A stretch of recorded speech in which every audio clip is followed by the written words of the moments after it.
जाएगा कि एक घोषणा पत्र सरकार का याद दिलाने के लिए उनको महिलाओं को निलंबित कर दिया जाता है। ये हिंदुस्तान की हिस्ट्री के अंदर पहला ऐसा केस आएगा कि जो महिलाओं ने अपने कर्मचारियों ने अपनी उन मांग याद दिलाई और उसके लिए उनको निलंबित कर दिया जाता है। एक तरफ महिला सशक्तिकरण की बात कर रहे हैं मुख्यमंत्री अशोक गहलोत जी, और एक तरफ दूसरी तरफ उन महिलाओं के ऊपर अत्याचार किया जाता है, उनको निलंबित कर दिया जाता है। आज 15 दिन से वह महिलाएं आमरण अनशन पे बैठी है और ये गूंगी बेरी सरकार वहाँ सो रही है, होटलों के अंदर आराम कर रही, करोड़ों रुपए खर्च कर रही है होटलों में अपनी सरकार बचाने के लिए, और इन महिलाओं को एक 350 रुपए 3000 रुपए मानने चाहते हैं। हमने तो एक ही बात वादा किया था कि अशोक गहलोत जी का जब राहत कैंप लगा तो हम वहाँ गए। हमने एक ही वादा बताया कि 2018 में जो आपने वादा किया था कि आंगनबाड़ी परमानेंट कर लेंगे आंगनबाड़ी वर्करों को, तो हमने वो वादा याद दिलाया था।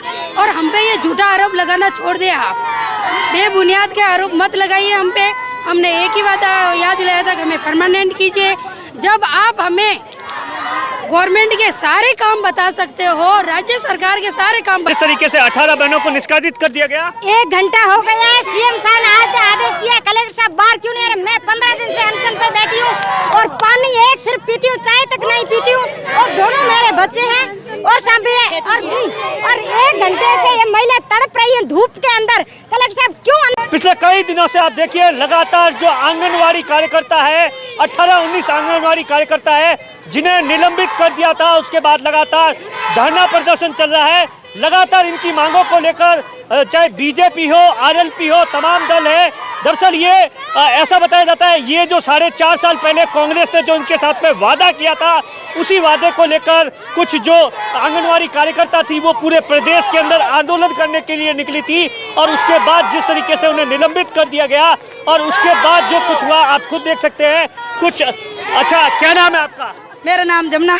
जमुना जी, लगातार मैं देख रहा हूँ पिछले 10-15 दिन से आप लोग संघर्ष कर रहे हैं, सरकार सुन नहीं रही है क्या?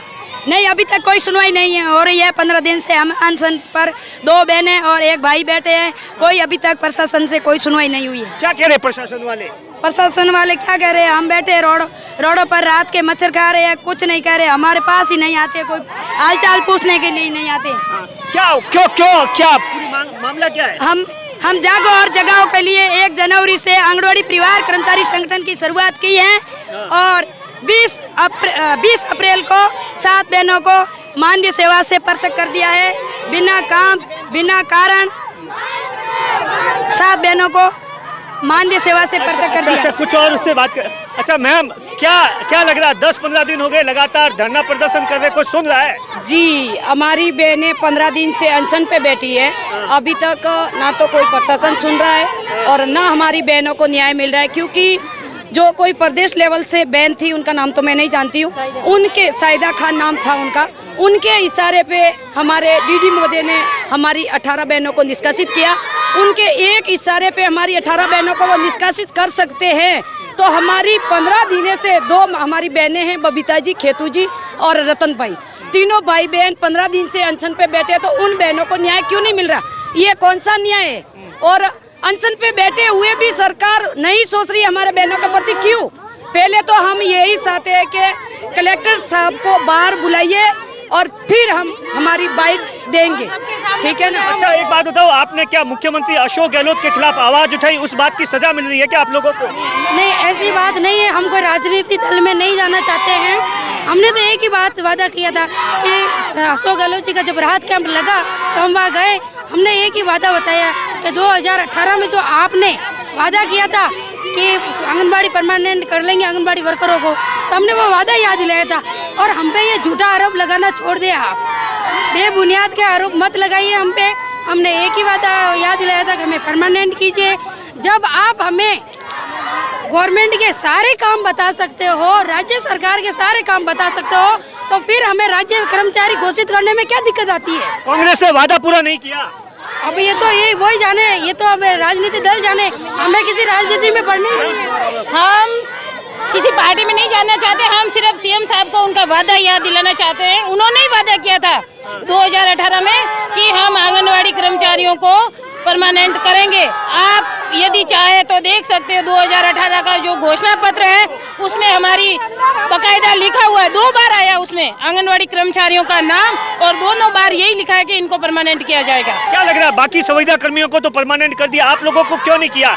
आप लोग संगठित नहीं थी, और जब संगठित हुई तो जिस तरीके से 18 बहनों को निष्कासित कर दिया गया। 1 घंटा हो गया है, सीएम साहब ने आज आदेश दिया, कलेक्टर साहब बाहर क्यों नहीं आ रहे? मैं 15 दिन से अनशन पे बैठी हूँ और पानी एक सिर्फ पीती हूँ, चाय तक नहीं पीती हूँ, और दोनों मेरे बच्चे हैं और सब है, और 1 घंटे से ये महिला तड़प रही है धूप के अंदर। कलेक्टर साहब क्यों अंदर छाया में एसी में बैठ रहे हैं? क्या उनके घर बहन बेटियां नहीं है?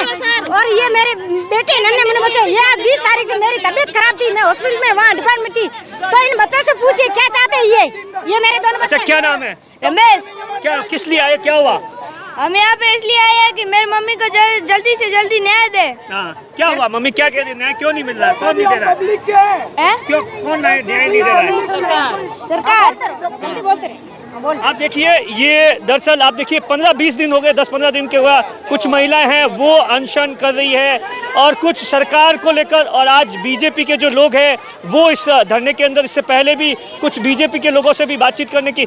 आदुराम जी, क्या लगता है, मुख्यमंत्री अशोक गहलोत या कांग्रेस ने 2018 में वादा किया था वो पूरा नहीं किया, और उसी के खिलाफ इन आवाज उठाना आंगनवाड़ी कार्यकर्ताओं को इतना महंगा पड़ गया कि उन्हें निकाल दिया गया नौकरी से? राजस्थान के अंदर सरकार नाम की कोई चीज नहीं है। सरकार के मुनायदे इस जिस पदों के ऊपर बैठे हैं उनको इस महिलाओं के साथ में न्याय नहीं करके, ये तपती धूप के अंदर महिलाएं जिस तरह से रोड के ऊपर बैठी है, 15 दिन से जो है बबीता बहन जो आंगनवाड़ी कार्यकर्ता की नेता है, जिला अध्यक्ष है, 15 दिन से अनशन के ऊपर है, उनकी तबीयत खराब है। आज कलेक्टर महोदय को महिलाएं जो है आंगनवाड़ी की सब बहनें इस ज्ञापन देने के लिए यहाँ आई है। मैं निश्चित रूप से ये कह सकता हूँ कि राजस्थान के अंदर सरकार नाम की कोई चीज नहीं है। महिलाओं के साथ में अत्याचार नहीं सहेगा राजस्थान।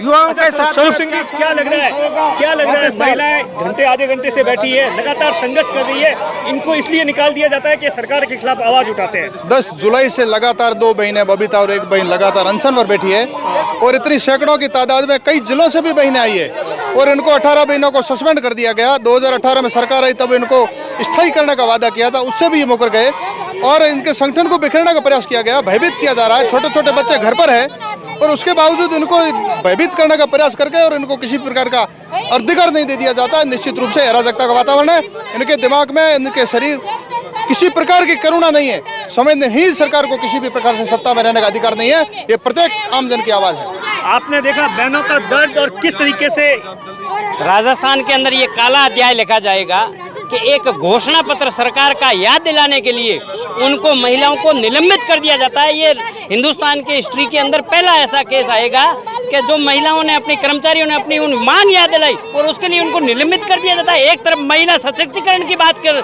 रहे हैं मुख्यमंत्री अशोक गहलोत जी, और एक तरफ दूसरी तरफ उन महिलाओं के ऊपर अत्याचार किया जाता है, उनको निलंबित कर दिया जाता है। आज 15 दिन से वह महिलाएं आमरण अनशन पे बैठी है और ये गूंगी बेरी सरकार वहाँ सो रही है, होटलों के अंदर आराम कर रही, करोड़ों रुपए खर्च कर रही है होटलों में अपनी सरकार बचाने के लिए, और इन महिलाओं को एक 350 रुपए, 3000 रुपए मानदेय दे रही है। कैसे घर चलाएगी? इनकी आवाज को बिल्कुल दबाने का प्रयास किया जा रहा है ये, तो इसलिए महिलाओं की आवाज जो दबाएगा उसकी आवाज हमेशा से इन महिलाएं ये दबा दी जाएगी। आप देख सकते हो, मैं अपने कैमरामैन से कहूंगा कि तस्वीरों में बताए, पिछले आधा घंटा हो गया है ये महिलाएं, इसलिए आप देखिए ये अलग अलग इलाकों से आई है, पूरे बाड़मेर जिले से आई है और अपनी मांगों को लेकर लगातार प्रदर्शन कर रही है। आज इससे पहले इस तरीके का प्रदर्शन नहीं हुआ है। अब ये इस बात पे अड़ी हुई है कि बाढ़ से प्रशासन के जो बड़े अधिकारी हैं वो इनसे बातचीत करने के लिए आए, क्योंकि इनका सीधे तौर पर आरोप है कि लगातार धरना प्रदर्शन कर रही है, भूख हड़ताल कर रही है, लेकिन उसके बावजूद भी सरकार नहीं सुन रही है। कैमरे के पीछे अशोक है, मैं आपका साथी दिनेश बोहरा।